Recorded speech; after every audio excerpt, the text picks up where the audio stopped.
The house that moves. Jen arrived at the house on a gray autumn afternoon, her car pulling into the long, cracked driveway.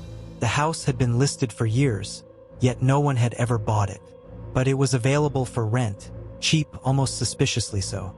She didn't ask questions. She needed a place to disappear, a quiet void where the world wouldn't remind her of what she had lost. The accident had left her hollow, drifting through the days like a ghost in her own life. Moving to a new town, starting fresh, it was what people told her to do. So she did. And somehow, she ended up here, standing in front of a house that looked both welcoming and forgotten, waiting for someone like her. Inside, the air was stale, thick with the scent of dust and something else. Something faintly sweet, like old wood and decayed flowers.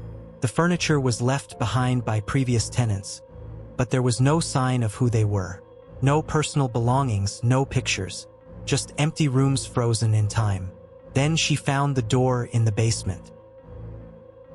It was old, much older than the rest of the house. A wooden archway with iron hinges, set into the stone foundation like an afterthought. When she touched the handle, the metal was cold, biting into her palm. Something in her hesitated, an instinct whispering that she shouldn't open it. But she did. And when she stepped through, she was home. Not just the house, her home. The one she had lost. The kitchen smelled of coffee and cinnamon. Her daughter's laughter echoed from the living room. And when she turned the corner, she saw herself sitting on the couch. Not the broken version of herself, but the woman she had been before the accident. Whole, smiling. Jen stumbled back, slamming the door behind her. She was in the basement again, the air thick with silence. Had she imagined it? A trick of grief and exhaustion? But the door was still there, waiting. The house shifted after that. Rooms were never in the same place twice. The hallway stretched impossibly long some nights. She'd wake up to find the bedroom window looking out into a different season, a different year. And worst of all, she saw herself in glimpses, living lives she had never had. One night, she found herself in a version of the house where she had never lost her family. Her husband kissed her goodnight. Her daughter clung to her, whispering, "I love you, Mommy." Jen wept, clutching them as if they might disappear. But the house shifted again. Another version. She was old, gray-haired but content, sitting on the porch with a cup of tea, watching the sunset. A life she could have had. Another. She was alone, as if she had never been married, never had a daughter. But in her heart, she felt that something was missing. The house wasn't just showing her possibilities.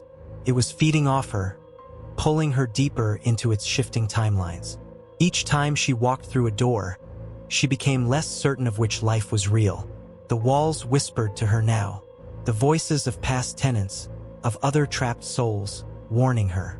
But Jen couldn't stop. She had to find the right ending, the happy one, the perfect one. And so she kept searching, moving through time, through lives, through herself. The house let her, because it knew she would never stop. She no longer knew how long she had been searching. Days? Months? Years? Time twisted, spiraled, unraveled around her. The house became a labyrinth of memories that weren't hers, futures she could never hold on to. She would wake up in one version of her life, only for the walls to shift overnight, pulling her into another. She found old tenants in shadows, distorted figures trapped in the house's endless cycle. Some murmured warnings, others pleaded for her to stop, but she ignored them. She was so close. Then one night, she found a door unlike the others. It was identical to the basement door where it all started, but older, the wood splintered and blackened with age. A final exit, maybe, a way out. She hesitated. Then she stepped through. The house swallowed her whole. When the next tenant arrived, they found the house empty. A rental listing still standing after years of being ignored. But sometimes, when they walked through the halls, they swore they heard footsteps that weren't theirs. And at night, when the lights were off, the mirrors reflected something else. A woman, searching endlessly for a life she would never find. The window that looks back. Nathan found the window pane in a dusty corner of an old antique store, wedged between a broken grandfather clock and a stack of yellowed newspapers. It was unremarkable at first glance, just an old wooden frame with slightly warped glass. But something about it called to him. When he peered into the glass, it wasn't his reflection he saw. It was a different time. The same street, the same house, but decades ago. Intrigued, he bought it without question and took it home. After replacing one of his living room windows with it, Nathan discovered its true power. When he looked through it, he wasn't seeing his quiet, modern neighborhood. He was seeing his house as it had been in the 1950s. The cars were different, the trees younger, the colors warmer, touched by a golden hue that felt like an old photograph brought to life. First, it was mesmerizing. He watched as a family lived their lives, unaware of him. A father smoked his pipe on the porch. A mother, dressed in a neat floral dress, set dinner on the table. Two children chased each other through the yard, their laughter distant but clear.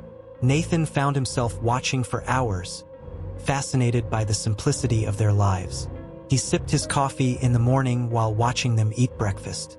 In the evenings, he watched them gather around their radio, telling stories and playing board games. It was beautiful, it was peaceful, it was happy.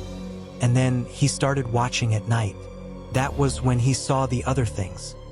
A shadow moving in the upstairs hallway when the family was asleep. A shape standing just outside their bedroom door, motionless. The father waking suddenly in the middle of the night, staring at the same spot in the darkness, as if he could sense something Nathan couldn't. The past was supposed to be unchangeable, wasn't it? A recording of what once was. But sometimes things flickered. A chair was in a different place. A door that was open one moment was closed the next. And the shadows, they were watching the family just as Nathan was. Nathan's fascination turned into obsession. He ignored phone calls, skipped work, let dishes pile up in his sink. He barely slept, afraid to miss something. He needed to know what was happening in that house. Then, after months of watching, it happened. One night, as he sat in the darkened living room, staring through the glass, he saw the father sitting in his chair, staring toward the window with an expression Nathan had never seen before. The father wasn't looking at something in the past. He wasn't looking at his wife, or his children, or the strange shadows in the hallway. He was looking at Nathan. And then he stood up. Nathan's breath caught in his throat. The man stepped closer, moving through the living room, moving toward him. His eyes locked onto Nathan's through the glass, as if he had always known he was there, as if he had been waiting. And then, just as he reached the window, the glass warped. The father smiled. Nathan scrambled backward, heart pounding. But when he looked again, the window pane only showed his own dimly lit reflection. His empty living room, his own terrified face. But something was different. The reflection of his living room wasn't quite right. And he was no longer sure if he was looking into the past, or if the past was looking into him. Days passed, but Nathan couldn't shake the feeling that something had shifted. The more he looked through the window, the more he felt drawn to it, as if something on the other side was calling to him. The man in the past, he was waiting. One night, unable to resist, Nathan pressed his hand against the glass. It was cold, almost wet. The world behind it rippled like water. And then, his fingers sank through. The sensation was like falling without moving, a silent pull that wrapped around him and yanked him forward. His vision blurred, and suddenly he was inside the past. Nathan gasped, stumbling backward into an old wooden chair. The air was thick, the scent of tobacco and old books filling his lungs. He was no longer in his modern living room. He was in the 1950s version of his house. The radio played softly. The fireplace crackled. And across from him, standing by the window, was the old man. Except he wasn't old anymore. Nathan stared at him, at himself. His own face, but aged, worn, eyes filled with something unreadable. The realization struck him like a bolt of ice. The man he had been watching all these months had been him all along. Nathan lunged toward the window, but the glass was now solid, an unbreakable barrier between past and present. He pounded on it, screaming, but the world on the other side was already shifting. His old life, his real life, was moving on without him.